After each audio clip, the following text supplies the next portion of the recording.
En êtes-vous à un point dans votre vie où vous sentez que les choses sont plus difficiles que jamais? Savez-vous que ça pourrait signifier que vos prières pour le changement ont été exaucées? Restez avec nous et je vous expliquerai comment.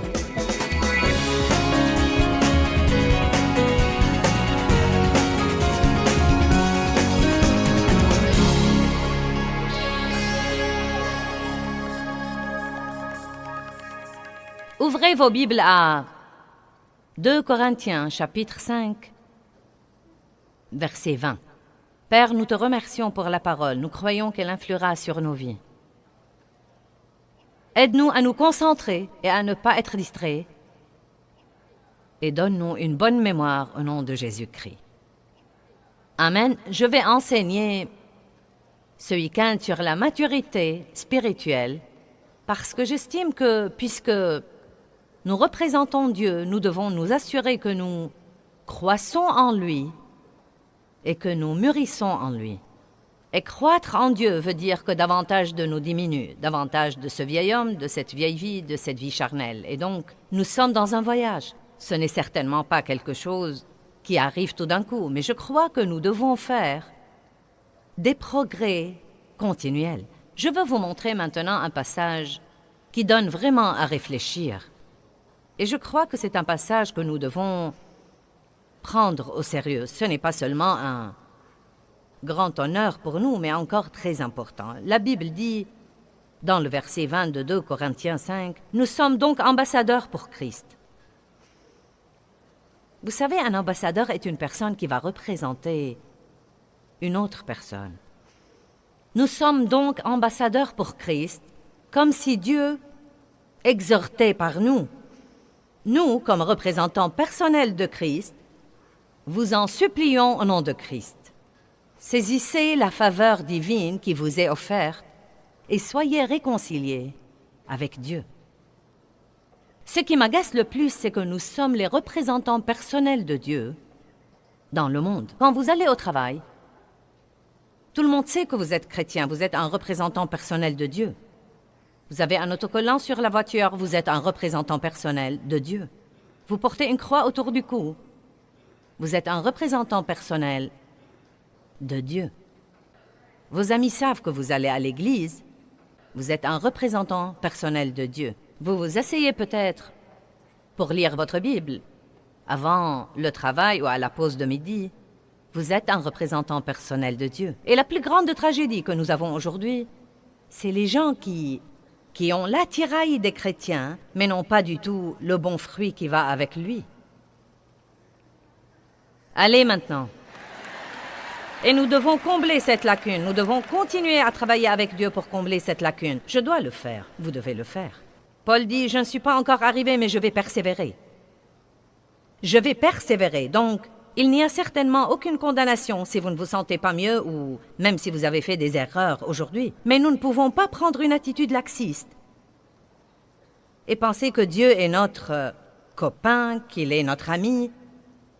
Mais il est Dieu aussi. Et nous devons avoir une crainte révérentielle de Dieu pour savoir que quand il dit quelque chose, il est sérieux. Et s'il dit « Faites ceci, vous serez bénis », nous serons bénis si nous le faisons. Et s'il dit « Faites cela et vous serez sous une malédiction », alors nous vivrons sous une malédiction si nous le faisons. Une des choses qui manque dans notre société, c'est la crainte de Dieu. Donc, 2 Corinthiens 3, 18 dit que comme nous demeurons dans la parole de Dieu, comme nous étudions la parole de Dieu, elle devient comme un miroir pour nous. Et dans un miroir, vous pouvez voir si votre visage est sale. Dans un miroir, vous pouvez voir si vos cheveux sont en désordre. Parfois, quand je me lève le matin et que je regarde mes cheveux, je remercie Dieu pour le miroir car j'aurais horreur de sortir comme ça. Un jour, c'est complètement plat ici et j'ai la tête en forme de cône. Le jour suivant, j'ai ces grands trous béants à l'arrière et je me dis « Je ne sais pas comment tu peux avoir aussi peu de cheveux et pourtant si ébouriffé. Je ne comprends pas ça. » Et donc, je remercie Dieu pour le miroir, car j'aurais horreur de sortir sans savoir comment je suis chaque matin. Eh bien, la Bible, c'est aussi un miroir. Et là-dedans, nous voyons comment est le Christ. Nous voyons son comportement et son caractère. Nous voyons une image de ce que nous devrions être. Et si nous sommes sincères et honnêtes, nous pouvons la comparer à ce que nous sommes et nous pouvons demander au Saint-Esprit de venir combler nos manques. Nous pouvons inviter le Saint-Esprit à venir dans ce manque dans notre vie et à travailler avec nous jour après jour pour le combler. Et il fait ça par sa parole. Ce passage dans 2 Corinthiens dit « Comme nous demeurons dans la parole de Dieu, nous sommes constamment, comprenez ça, nous sommes constamment transformés en son image. » Comment? De gloire en gloire, en gloire, en gloire. Une des graves erreurs que les gens commettent, c'est qu'ils ne savent pas jouir de la gloire dans laquelle ils demeurent. Car dès que vous faites un peu de progrès, au lieu de vous en réjouir, l'ennemi s'assure que vous trouviez un chrétien que vous considérez comme un peu plus glorieux que vous, et vous commencez à penser que vous devez être dans sa gloire, et cela vous empêche de jouir de la gloire où vous êtes. Et je crois que c'est très important, parce que si vous ne jouissez pas de votre croissance, cela vous empêchera de croître davantage en Dieu. Nous ne croissons pas par la condamnation, nous croissons par la conviction. Allez maintenant, j'ai dit que nous ne croissons pas par la condamnation, nous croissons par la conviction. Vous ne croissez pas en vous sentant coupable et en ayant mauvaise conscience. Vous croissez quand vous savez que Dieu vous aime, et bien que vous ne soyez pas là où vous devriez être, vous remerciez Dieu car vous n'êtes plus là où vous étiez. Vous êtes au milieu et c'est très inconfortable, mais vous y arriverez. Je crois qu'il s'agit de l'attitude. Je veux croître. C'est pourquoi j'étudie tout le temps. Quand je vois que j'ai une mauvaise attitude, j'étudie la Bible en ce qui concerne cette attitude, car je crois que la parole de Dieu a la puissance de l'éliminer de ma vie si je la laisse travailler avec moi à ce niveau-là. Amen. Donc, je crois que j'ai ce soir une maison pleine de chrétiens sérieux et de gens qui n'ont pas encore décidé s'ils veulent être chrétiens ou pas. Vous êtes encore en train de nous surveiller et j'espère que nous pouvons vous encourager à avoir l'espoir et que vous serez patient avec nous et que nous pourrons vous convaincre que c'est une vie qui vaut la peine d'être vécue. Ce n'est pas facile d'être chrétien. Si vous pensez qu'être chrétien est une béquille ou un genre de vie facile, vous vous trompez. Vous pouvez être un chrétien laxiste et charnel et ce n'est pas trop dur.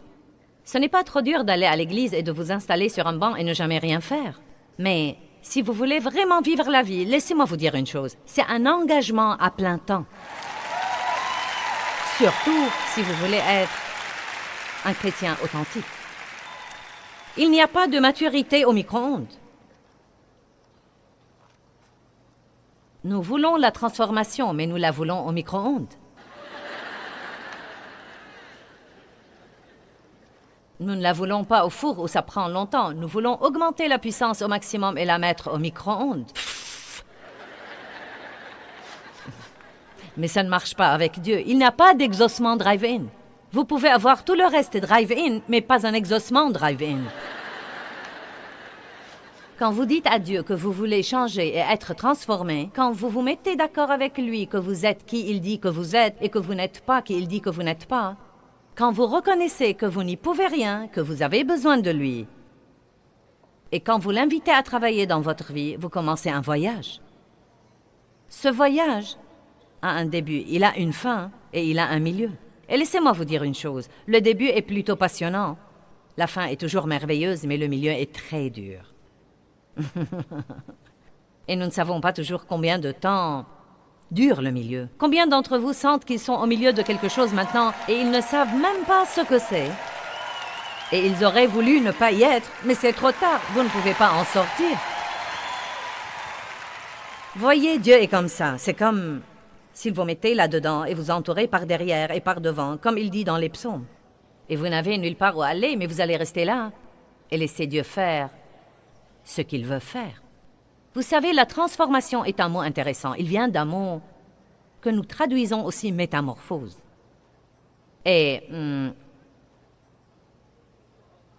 la chenille subit une métamorphose. Elle passe par un processus où elle devient un beau papillon. Juste imaginez un ver qui devient un papillon. Pour une raison ou pour une autre, Nous avions une abondance de chenilles à Saint-Louis cette année. Et elles étaient en fait sur mon porche de devant. Des chenilles, de petites créatures velues et mignonnes, mais elles sont loin d'avoir la beauté d'un papillon. Non, mais elles rampent par terre et risquent d'être écrasées à tout moment.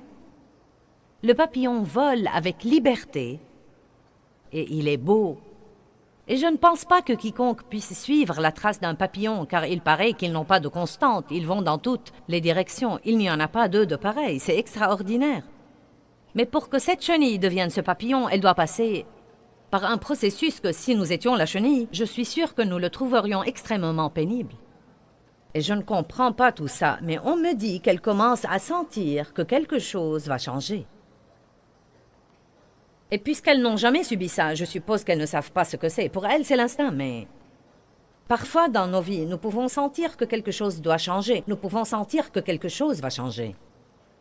Nous ne savons pas ce que c'est. Nous voulons le changement, mais nous nous opposons au changement. Nous disons « Dieu, change-moi ». Et quand il commence, nous crions « Ah !» Qu'est-ce que tu fais? Mais une des choses qu'on m'a dites et que j'ai lues et que je trouve intéressante, c'est que la chenille, quand elle commence à le sentir, monte quelque part sur la branche d'un arbre ou un endroit caché, un endroit au retrait, non pas en plein air, mais sur l'arrière, et elle tisse une toile autour d'elle. Pour moi, c'est intéressant parce que cette chose qui va se passer entre Dieu et cette chenille est une chose privée.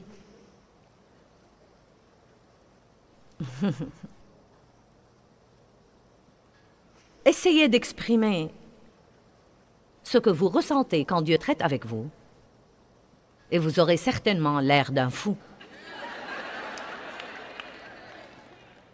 Vous ne comprenez même pas. Je ne comprends pas ce qui ne va pas en moi. Je me sens étrange. Je ne sais pas quel est mon problème. Plus rien ne me satisfait. Je pensais que c'est ce que je voulais, et maintenant que je l'ai, ça ne me plaît même pas.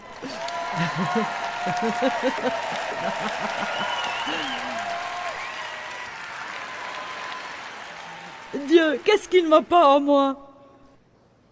Il vous change.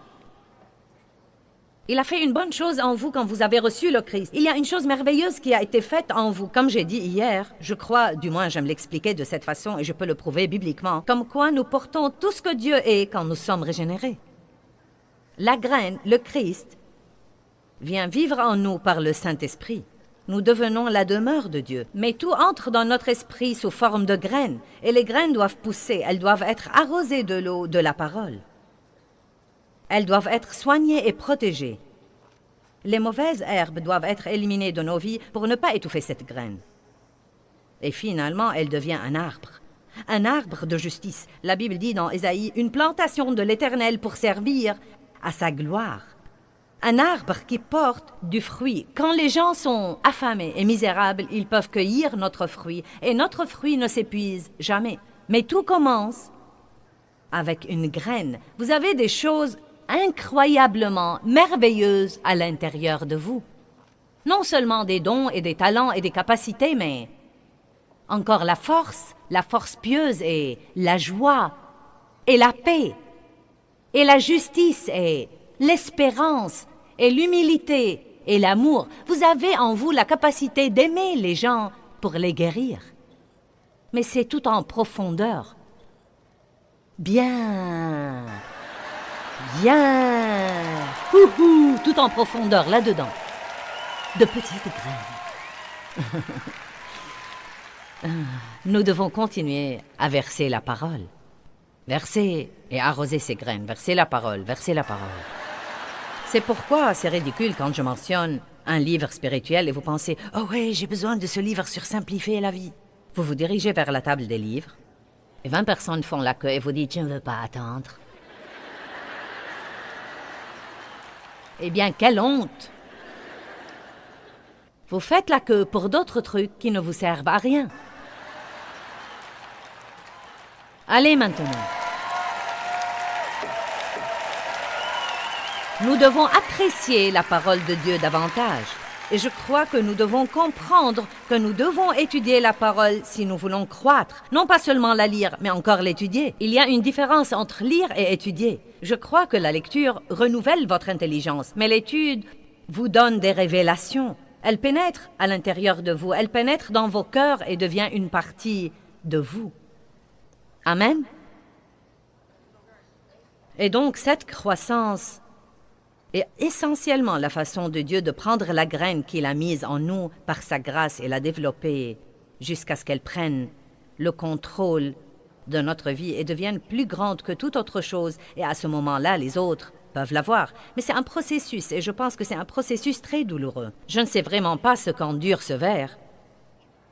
Mais on me dit que, à l'intérieur de ce cocon, le verre se transforme en liquide. C'est plutôt comme... Vous savez, nous devons en arriver au point où nous disons... Ah, fais tout ce que tu veux, Dieu, ça m'est égal. Fais tout ce que tu veux. Mais s'il te plaît, fais quelque chose. Ne me laisse pas comme ça. allez, vous savez, voyez comme vous êtes intelligent. Vous savez exactement de quoi je parle. Non mais, mon Dieu, pendant les 32 ans de ma vie forte avec Dieu, j'étais courageuse et j'ai essayé de croître. Non mais, je me couchais par terre dans mon bureau, je donnais des coups de pied, je criais, je m'accrochais au pied des meubles pour m'empêcher de m'enfuir devant Dieu. Non mais, je pleurais, je me mettais en colère contre tout le monde, je criais, je hurlais et... La bonne nouvelle, c'est que je suis toujours là. Et j'ai changé. Je ne suis pas tout ce que je devrais être, mais j'ai vraiment appris à aimer ce voyage. Il me passionne, en fait. Et je pense que le plus passionnant dans le fait d'être chrétien, c'est qu'avec Dieu, on ne s'ennuie jamais. Tenez compte de ce qu'il dit. Vous ne vous ennuierez jamais parce qu'il fait toujours quelque chose. Il y a toujours quelque chose à transformer.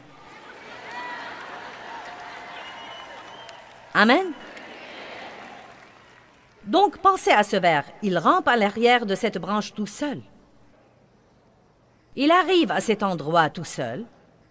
Il se transforme en liquide. Qu'est-ce que je vais devenir? Je ne suis plus ce que j'étais et je n'aime pas ça. Il fait noir ici et c'est misérable et je suis tout seul. Et au bout d'un certain temps, quel que soit ce qui se déroule là, il paraît qu'il y a une vraie lutte dans ce cocon. Et vous pouvez le voir commencer à vibrer et à remuer, à vibrer et à remuer. Une vraie lutte se déroule là-dedans, c'est l'heure de la naissance. Et la pire chose que quelqu'un puisse faire, c'est d'ouvrir le cocon et d'essayer d'aider le ver à sortir, car le processus n'est pas encore terminé. Il va de ce fait mourir, ou bien il sera estropié, ou les choses ne marcheront pas comme il faut. Vous savez, nous devons parfois laisser les gens tranquilles, nous devons... Dans notre désir de venir à leur aide et de les secourir, nous ne laissons pas toujours les gens endurer ce qu'ils doivent endurer pour être vraiment ce que Dieu veut qu'ils soient. Amen. Mais finalement, il sort. Le processus de naissance est terminé. Et c'est un beau, beau, beau papillon. J'espère que ce n'est pas décourageant, mais c'est une chose à laquelle j'ai pensé. Je ne pense pas que les papillons vivent longtemps.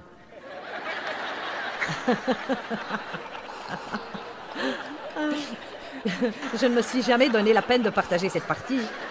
Mais je pense que c'est plutôt amusant parce que c'est plutôt comme...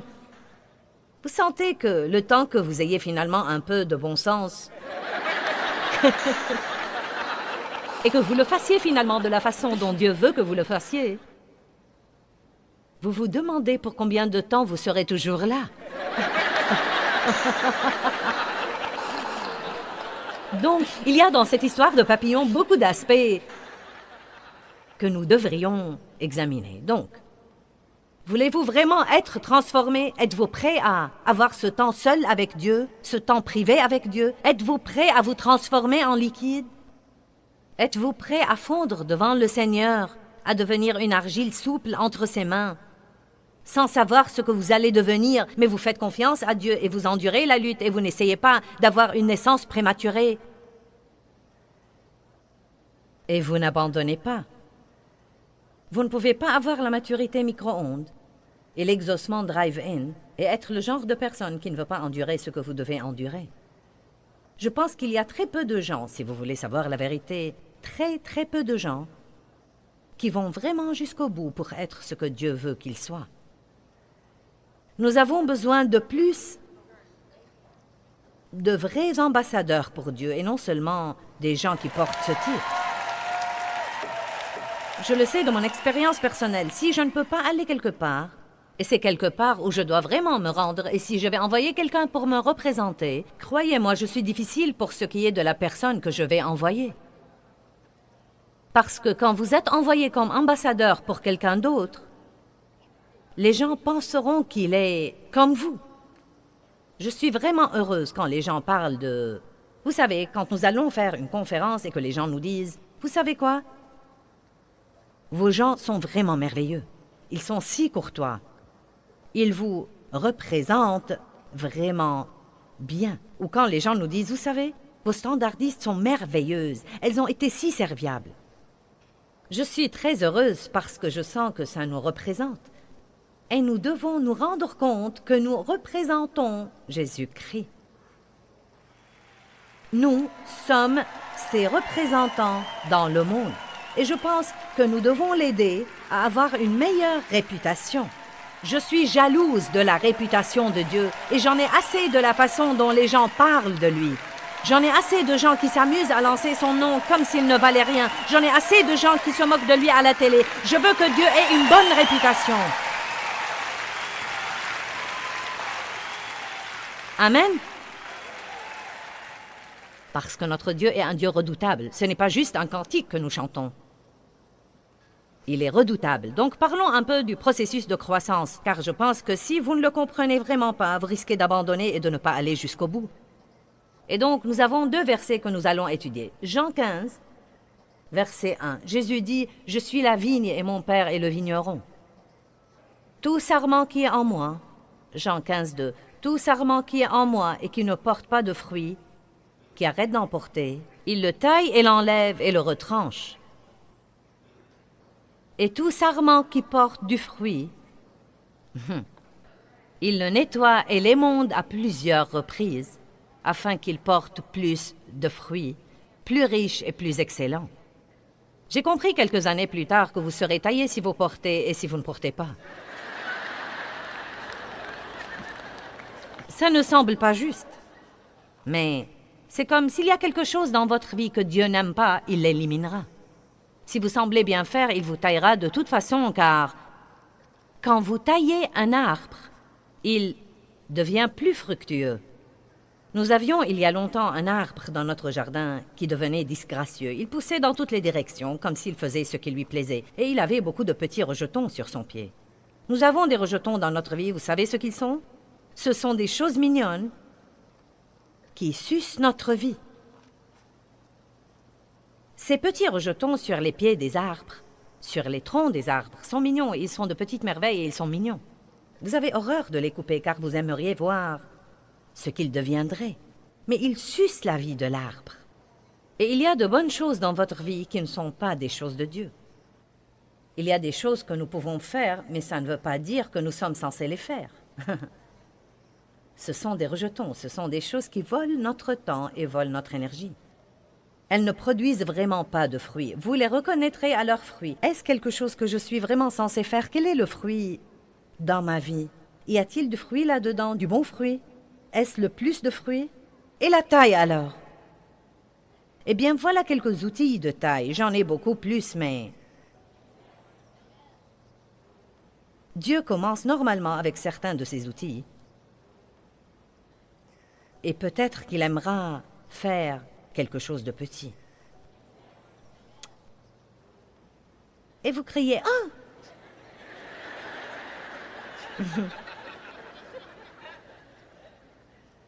Oh, je ne peux pas faire ça, c'est pénible. Puis il attendra un bon bout de temps pour vous laisser guérir. Vous pensez que tout va bien et puis la prochaine fois, il en coupera un de plus grand. Oh, mais quand c'est un truc qui est là depuis longtemps... Ouh! Maintenant, je ne sais pas ce que ressent cette plante ce soir, mais je parie qu'elle pense, madame. Je ne veux pas être sur ta chair. Je ne veux pas être ton arbre. Je veux que tu t'en ailles et que tu me laisses tranquille. Eh bien, dommage parce que c'est mon arbre. et je peux faire tout ce que je veux de mon arbre. Je pense que ceci n'est pas bon, et ceci n'est pas bon, et ceci n'est pas bon. Maintenant, je l'aime mieux. Il est plus équilibré comme ça. Il est parfait pour ce que je veux faire. Vous ne comprenez pas? Si j'étais Dieu et que tout le monde m'appartenait, ce qui, Dieu merci, n'est pas le cas, mais nous appartenons à Dieu. Vous ne vous appartenez pas à vous-même. Vous avez été racheté à un prix, le sang précieux de Jésus-Christ. Payé, devenu les siens, racheté, acheté.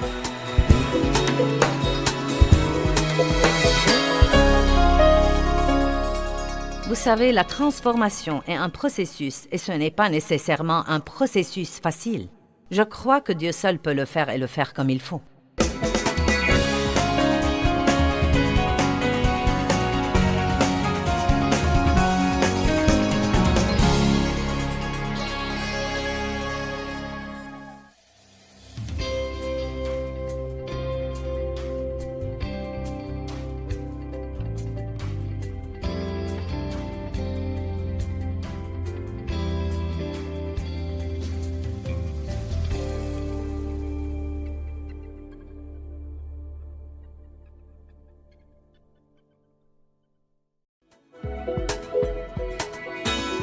C'est facile de prier pour le changement, mais sommes-nous vraiment prêts pour le changement à venir? Nous voulons le changement, mais nous nous y opposons.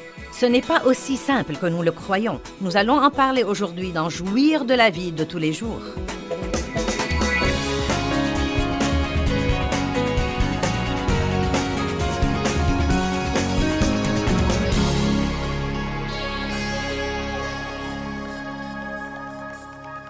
Nous appartenons à Dieu.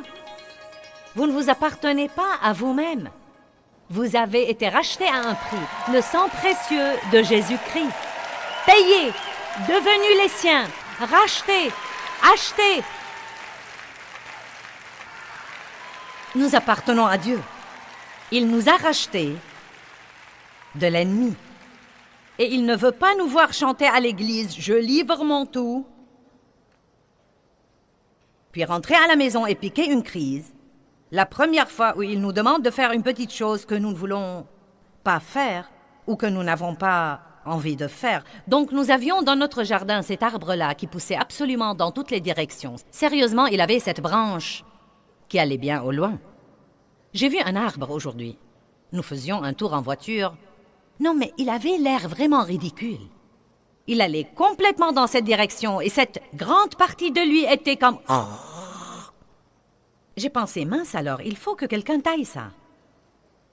Je crois que c'est la réaction de Dieu à notre égard. Il faut que quelqu'un taille ça. Il faut que quelqu'un te fasse taire.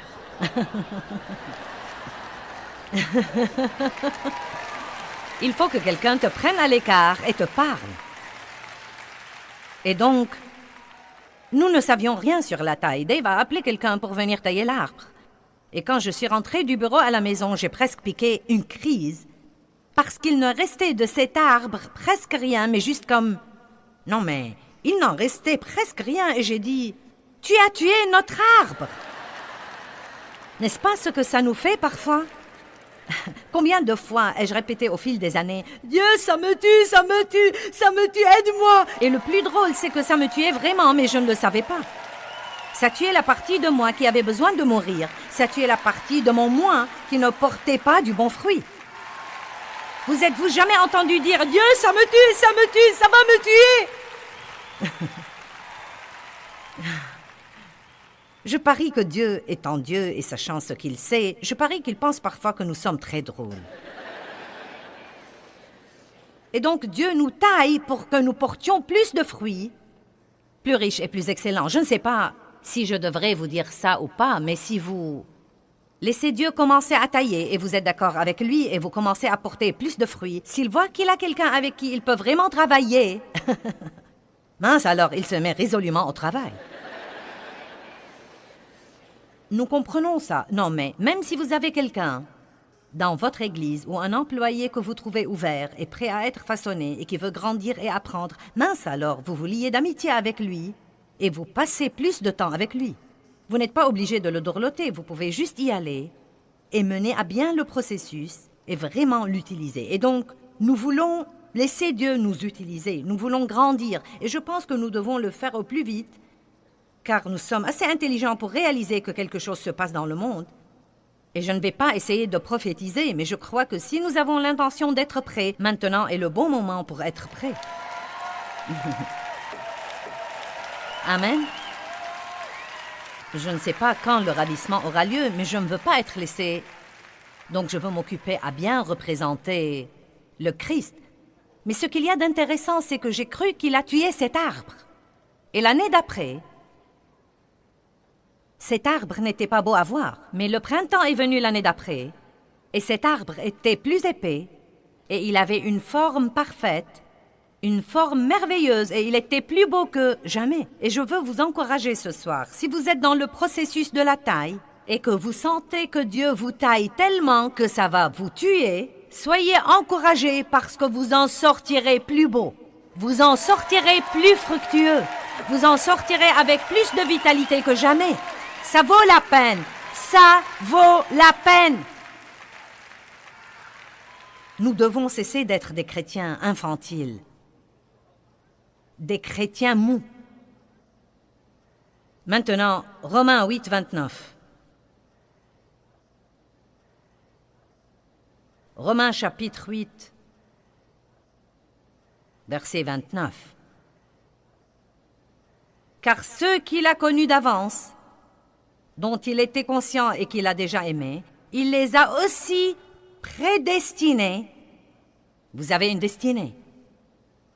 Il les a prédestinés, j'aime ça, à être façonnés à l'image de son Fils.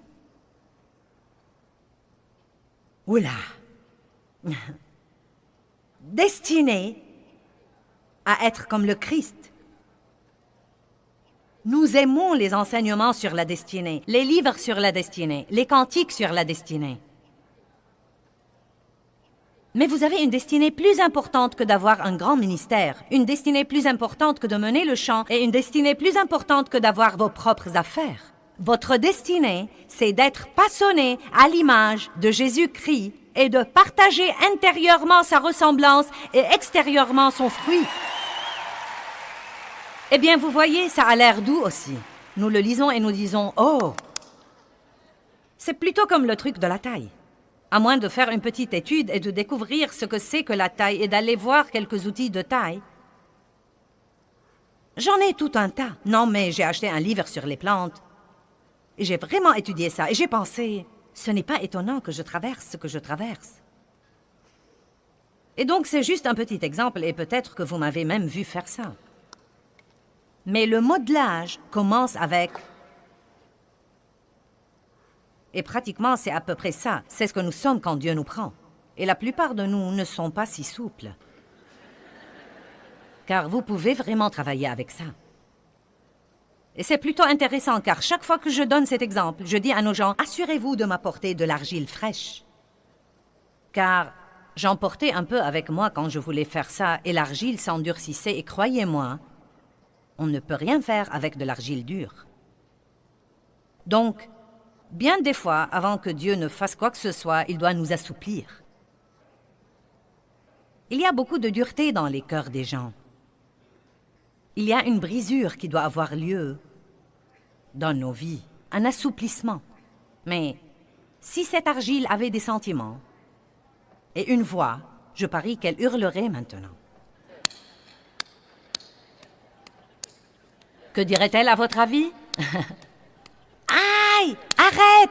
Laisse-moi tranquille! Maintenant, vous savez, c'est un exemple misérable, mais nous allons prétendre que c'est Jésus. Seigneur, je te prie de me pardonner. Je ne t'insulte pas, mais c'est la seule chose que j'ai pour travailler. C'est petit et mignon, en tout cas. Bon, donc nous allons être façonnés. Ça, c'est nous. Finalement, nous sommes malléables. Il nous a probablement fallu 25 ans pour en arriver là.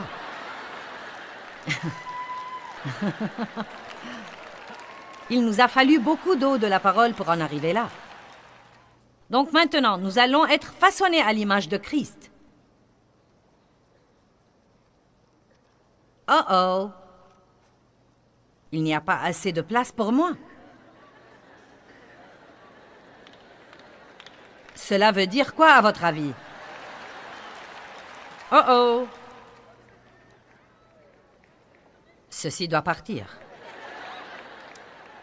Nous allons nettoyer la chair, Paul. Je l'ai déjà prévenu, je lui ai dit, surtout ne laisse rien sur leur chair. Ceci doit partir. Ah! Oh, oh, oh.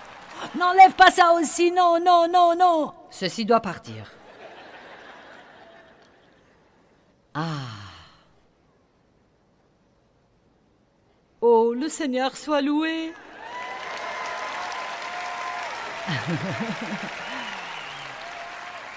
Allez, vous avez tous compris? C'est un processus. La transformation. Je veux vous lire une histoire. Je l'ai trouvée il y a des années. Et croyez-moi, bonté divine, ça m'a beaucoup aidé car je n'avais aucune idée de ce qui se passait. Non, mais j'étais sur l'arrière de la branche. Dans le cocon. J'étais transformée en liquide. Et je ne le savais pas. Non, mais Dieu avait ses cisailles, et il coupait, il taillait, et moi je ne faisais que crier et m'agiter et lutter, et vouloir que Dieu en finisse. Et je ne sais même pas où j'ai trouvé cette histoire, mais vous savez quoi? Elle m'a sauvé la vie, et peut-être qu'elle aidera quelqu'un ici ou quelqu'un qui nous regarde à la télé quelque part dans le monde. C'est l'histoire de la tasse à thé. Un couple est allé dans un magasin d'antiquités, et ils ont vu cette très très très belle et magnifique petite tasse à thé posée là-haut sur une étagère. Et ils sont tombés amoureux de cette tasse et ils ont pensé, nous devons avoir cette tasse à thé. Donc ils admiraient la tasse à thé. Et tout d'un coup, la tasse à thé a commencé à parler. Et elle a dit, je n'ai pas toujours été comme ça. À une certaine époque, personne ne voulait de moi. À une certaine époque, je n'étais pas du tout attrayante. Voyez, il y a eu une époque dans ma vie où j'étais juste une vieille et dure motte d'argile grise. Et le maître potier est venu me prendre un jour et il a commencé à me tapoter et à me remodeler. Et je lui ai dit, arrête, qu'est-ce que tu fais? Ça fait mal. Ah! Laisse-moi tranquille. Et il m'a simplement regardé et m'a dit, pas encore.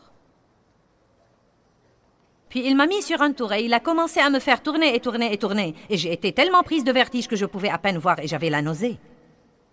Et j'ai su que je déraillais. Puis j'ai dit, sors-moi d'ici, je ne supporte pas ça. Et il m'a regardé et il m'a dit, pas encore. Finalement, le jour est venu où j'ai pris une autre forme. Tout ce tournoiement avait en fait quelque chose. Tout ce tapotement et cette pression et ce pincement m'avaient donné une nouvelle forme. J'ai pensé, ouf, c'est fini. Puis tout à coup, il m'a mis dans ce grand four. Il a dit quelque chose à propos de la première cuisson. Mince alors, il faisait chaud là-dedans. C'est incroyable ce qu'il faisait chaud là-dedans. Et j'ai pensé, je ne peux pas supporter cela. Je vais mourir, ça va me tuer. Sors-moi d'ici vite! Tu ne m'aimes pas du tout. Pourquoi me laisses-tu ici? Tu peux me regarder par la vitre de la porte du four. Tu peux voir ce que j'endure. Tu peux me sortir d'ici. Pourquoi me laisses-tu ici si tu m'aimes? Allez, je sais que nous avons eu ces conversations. Je lui disais, d'accord Dieu, je sais que tu es Dieu, je sais ce que tu peux faire. Ce n'est même pas la peine de te lever du trône pour faire ça. Juste regarde dans ma direction et tu pourras faire disparaître tout ça. Pourquoi me laisser dans cette situation? Mais il ne m'a pas sorti. Il a regardé par la vitre de la porte du four et m'a dit « Pas encore ». Finalement, la porte du four s'est ouverte. Il m'a sorti et m'a mis sur une étagère. Ah, ouf! Mince alors...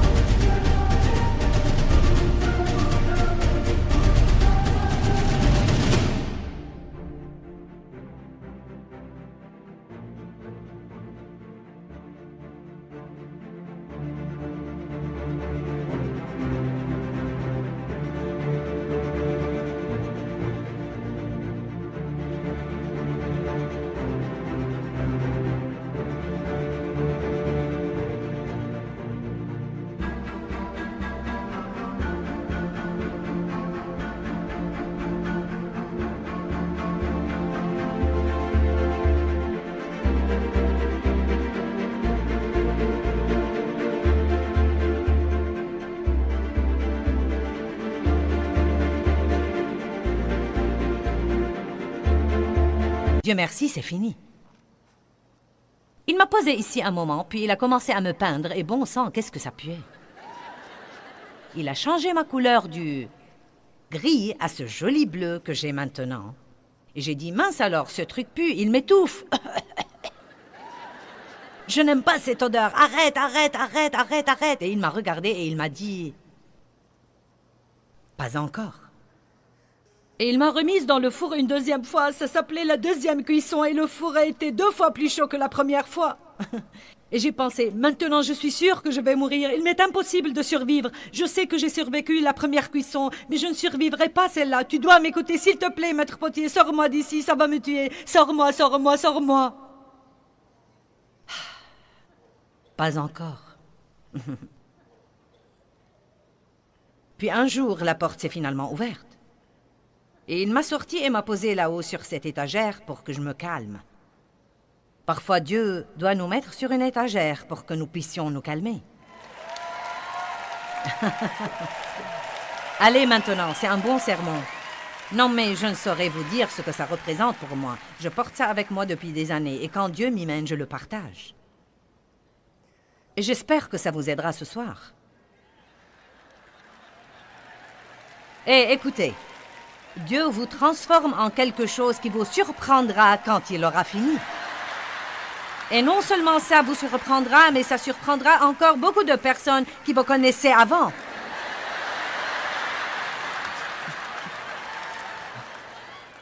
Et puis, j'espère bien, les gens diront, eh bien, ce doit être de Dieu. Pour Dieu, toutes choses sont possibles. Amen. Maintenant, ajoutons ceci pour faire bonne mesure. Si Dieu peut vous changer, il peut certainement changer aussi ces autres personnes que vous connaissez et qui vous frustrent. C'est gratuit. Je me suis donc calmée et il m'a finalement donné un miroir et je me suis regardée et j'étais incroyablement belle. Ah mon Dieu, j'avais incroyablement changé. Eh bien, je ne ressemblais absolument pas à cette vieille argile grise que j'étais. Maintenant, je suis cette belle, petite, délicate tasse à thé et tout le monde me veut maintenant. Il y a eu une époque dans ma vie où personne ne voulait de moi, personne ne m'aimait, personne ne faisait attention à moi. On me donnait des coups de pied et on me piétinait. Mais voyez, maintenant, je suis vraiment spéciale, mais je ne l'ai pas toujours été. Allez, rendez gloire à Dieu. Il fait une bonne chose en vous. Dieu fait une bonne chose en vous. Donc, nous devons vraiment laisser Dieu faire ce qu'il veut faire et ce qu'il doit faire dans nos vies. Et non seulement le laisser, mais encore l'inviter. Invitez-le. Dieu, fais de moi ce que tu veux que je sois. Et ne le dites pas en un moment de grande émotion où le groupe de louanges joue et Delirious chante ou Darlene chante. Ça n'arriverait pas si c'est moi qui chantais, mais si quelqu'un de doué chantait. Non, mais vous pouvez avoir des moments de grande émotion où votre âme est en extase et vous dites « Je livre mon tout ». C'est facile en ce moment-là, mais quand vous rentrez chez vous alors, c'est facile même de penser que vous pouvez le faire quand je vous lis mes histoires et quand je vous dis que c'est merveilleux. Mais c'est toujours vous qui devez le subir. Et c'est vous qui devez endurer la douleur. C'est toujours vous qui devez entrer au four. Vous devez monter sur le tour du potier. Et rien ni personne ne peut soulager votre douleur.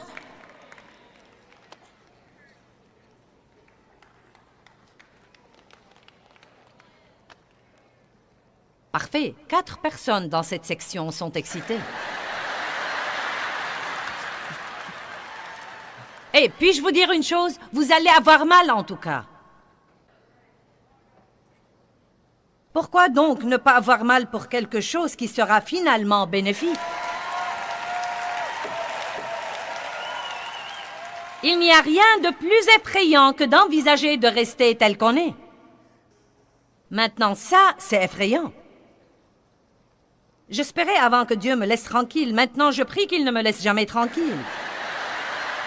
Dieu travaille sur moi, travaille sur moi, travaille sur moi. Les gens dans le monde ne veulent pas Dieu dans leur vie. Pourquoi? Pourquoi est-ce que les gens ne veulent pas Dieu dans leur vie? Pourquoi personne ne veut de Dieu dans sa vie? Parce qu'ils ne veulent pas être sous une autorité. Ils ne veulent pas que quelqu'un leur dise quoi faire. Ils veulent faire ce qui leur plaît. Ça s'appelle l'humanisme. À ma façon, ou pas question. Et plus on a des gens comme ça, plus nos problèmes seront grands et difficiles. Plus les gens s'éloignent de Dieu, plus nos problèmes seront grands. Heureuse la nation dont l'Éternel est le Dieu. Toute nation qui sert Dieu sera bénie. Vous savez, il y a beaucoup de choses dans notre histoire et certainement dans l'histoire de certaines nations qui nous regardent partout dans le monde. Il y a beaucoup de choses dans votre histoire.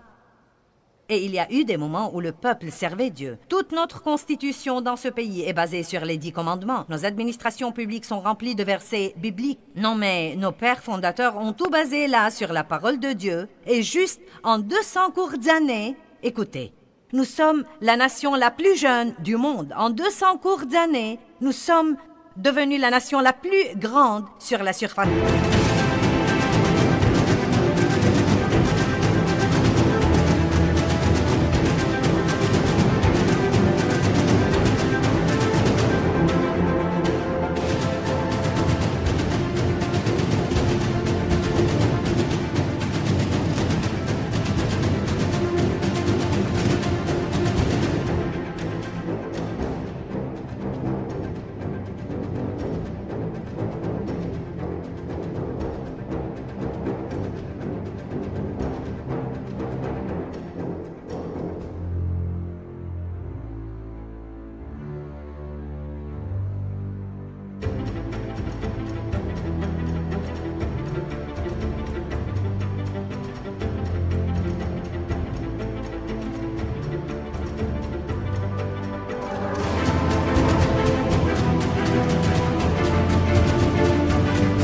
De la terre. Comme miracle, ça se pose un peu là. Non, mais ce que Dieu a fait là est un miracle extraordinaire.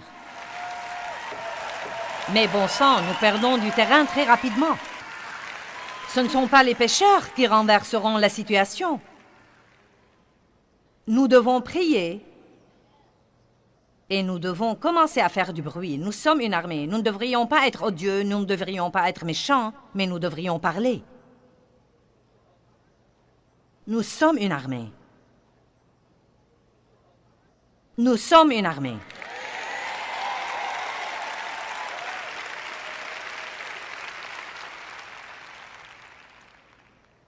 Seul un insensé dirait « Il n'y a point de Dieu ».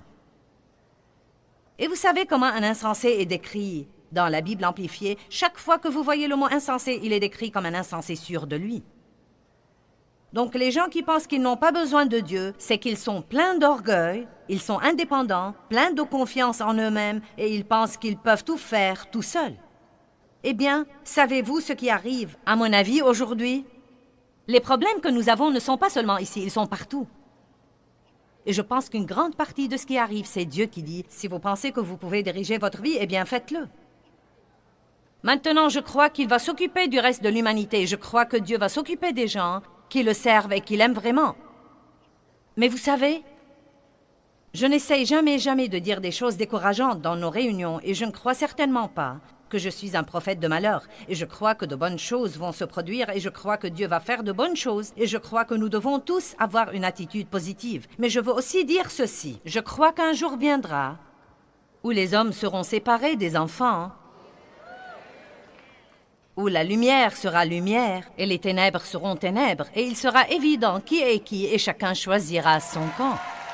Et je ne pense pas que nous pourrons nager entre deux eaux, ou ménager la chèvre et le chou, ou jouer au plus fin avec Dieu et y arriver dans les jours derniers. Nous devrons avoir une très forte marche dans l'amour. Nous aurons à faire très attention aux paroles de notre bouche, car nous pourrions ouvrir des voies à l'ennemi en ouvrant notre bouche et en lui donnant l'accès.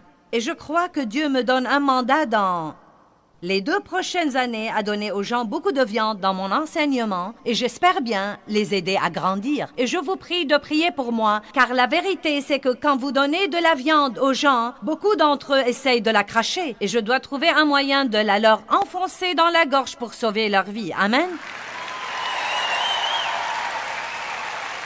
C'est l'heure d'être de vrais ambassadeurs de Jésus-Christ. Entrez dans le four et restez-y jusqu'à ce que vous soyez bien cuits et à ce moment-là, sortez. Demandez à Dieu de vous tailler, demandez à Dieu de s'occuper de vous. Dites-lui que vous avez besoin de lui comme une nécessité vitale dans votre vie, que vous ne pouvez pas vivre.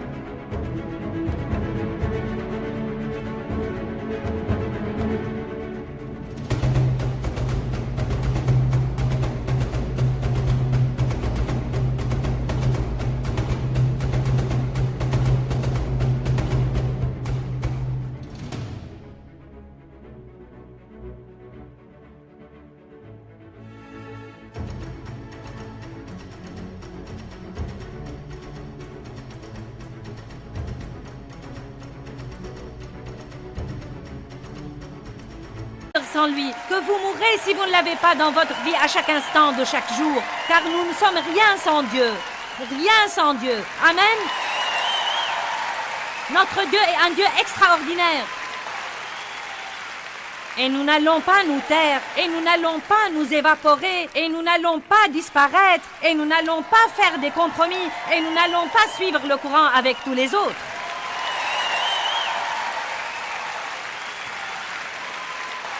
Ce n'est pas trop tard pour que le corps de Christ se lève. Donnons aux gens qui ne veulent pas Dieu dans leur vie quelque chose afin qu'ils le veuillent. M'avez-vous entendu? Allons, donnons aux gens dans le monde qui croient qu'ils ne veulent pas Dieu dans leur vie. Donnons-leur quelque chose afin qu'ils le veuillent. Laissons-les voir ce que c'est que l'amour. Laissons-les voir ce que c'est que la joie. Laissons-les voir ce que c'est que la paix. Laissons-les voir ce que c'est que d'être un croyant dynamique, embrasé, excité, passionné de Jésus-Christ. Notre Dieu règne. Notre Dieu règne.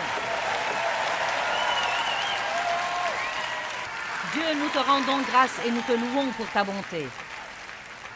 Je suis contente que tout le monde soit enthousiasmé, mais je ne veux pas que ça s'arrête là. Je veux qu'ils le mettent en pratique, qu'ils soient déterminés, qu'ils aillent jusqu'au bout avec toi et qu'ils soient tout ce que tu veux qu'ils soient. Chaque croyant qui devient un croyant mûr est dangereux pour le royaume des ténèbres. Chaque soldat qui est armé et qui est prêt à lutter devient dangereux pour le royaume des ténèbres. Sachez qui vous êtes. Étudiez les grandes choses que Dieu a faites dans le passé et ne les oubliez pas. Chaque fois qu'Israël oubliait Dieu, il revenait à l'esclavage. Je demande à ceux qui nous regardent à la télé, si vous ne croyez pas en Dieu, si vous n'avez pas reçu le Christ comme votre sauveur, sortez de l'obscurité. Il vous aime. Il veut avoir une relation avec vous. Il veut une relation personnelle avec vous. Il veut s'occuper de vous. Prions tous cette prière maintenant. Les gens à la télé qui ont besoin de Christ peuvent la prier avec nous. S'il y a quelqu'un ici qui veut recevoir le Christ, vous pouvez prier aussi. Prions tous ensemble. Père Dieu, j'ai besoin de toi. Jésus, je crois en toi. Je crois que tu es mort pour moi. Tu as répandu ton sang pour moi. Je m'humilie et je te dis que j'ai besoin de toi. Pardonne-moi pour avoir essayé de vivre sans toi. Je suis un pécheur. Pardonne-moi mes péchés. Viens vivre en moi. Je veux être un chrétien. Je veux être un vrai chrétien. Fais ce que tu veux faire dans ma vie. Fais de moi ce que tu veux que je sois. Je t'aime. Je suis à toi à jamais. Amen. Seigneur, nous t'aimons tellement, merci. Nous te louons. Nous te louons. Vous savez, la transformation est un processus et ce n'est pas nécessairement un processus facile. Je crois que Dieu seul peut le faire et le faire comme il faut.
khắp phương trời vẫn nhớ tới quê hương, người về đây thăm làng.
Quê mẹ và làng sen quê cha thúc động bồi hồi người rơi giọt lệ, thương mái nhà tranh thương đất mẹ nghèo, đi suốt cuộc đời mới được thăm quê hương, gặp lại tiếng thói mẹ ngồi.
Thank you.